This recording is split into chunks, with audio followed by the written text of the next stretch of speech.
Денеска во просториите на Советот на општина Тетово се одржа свечена седница по повод 3 март, денот на општината. Градоначалникот Билјал Касами во поздравниот говор пред присутните зборуваше за значењето на денот на општина Тетово и за новата историја на општината.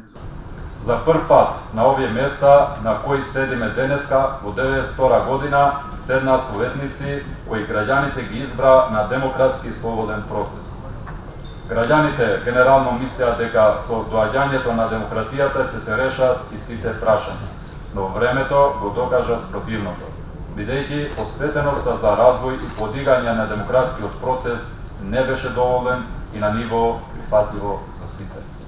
И покрај тоа, тетовчани од тој ден почнаа да ја чувствуваат поблиску до локалната власт и за прв пат сватија дека општината е нивна, на граѓаните и не на централната власт. На 30 годишнината од денот на општината, што се поклопува со 100 дена владење на новата локална власт, можам со полно уверување да ви кажам дека ги исполнуваме обврските дадени пред граѓаните. Транспарентноста, отчетноста, одржливиот стратешки развој и ефективноста при работа се главни столбови на доброто владење кои ги ветивме. На седницата беа доделени признанија на истакнати личности од различни сфери во општеството, кои дале свој придонес во развојот и афирмацијата на градот Тетово. Ова признание кое денеска го добив, значи признание за мојот полуживотен труд за Тетово, интернет страници, песни, истражувања, 2 книги, од кои нарочито последната ја одбележа минатата година. Во името на територијалната противпожарна единица, значи многу сум задоволен, значи од ова што го добив денеска, значи се гледа дека се цени нашата работа, нашиот труд и ќе настојуваме понатаму да даваме уште повише за нашите граѓани. Видите, едно задоволство кој што голем труд дадов на скијскиот центар Попова Шапка. Од 90-та година имам најголем успех у моите 8 години владење на Попова Шапка.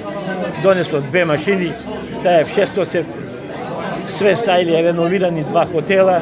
Во моето време највише гости донесено. Ова представува навистина една сатисфакција за сето она сработено во областа на образованието и се разбира за придонесот што ја како и граѓанин, меѓутоа и како професор по историја го имам дадено и во делот како воспитно образовен кадар кон учениците, меѓутоа и од делот онаму каде што членувам како член во општинската организација на Сојуз на борци. Огромно благодарност за општина Тетово што ни го дадела признание, ова значи навистина премногу за нас. Значи ние само иницијативно се пријавивме на надпревар, учествував на надпревар за игра.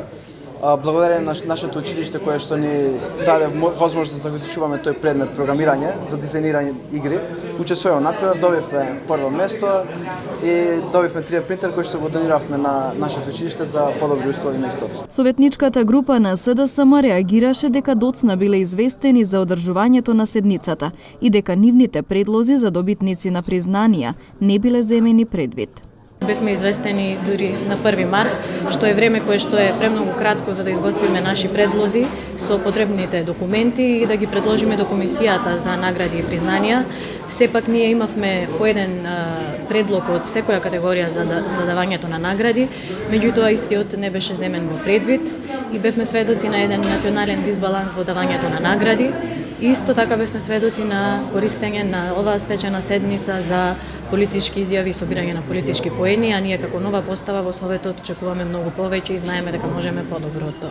Председателот на Советот Бесар Дурмиши пак одговори дека лицата кои не добиле признание оваа година ќе добијат следната. Оние предложија 9 имиња од СДСМ, да, и ние ставивме 2 имиња од оние.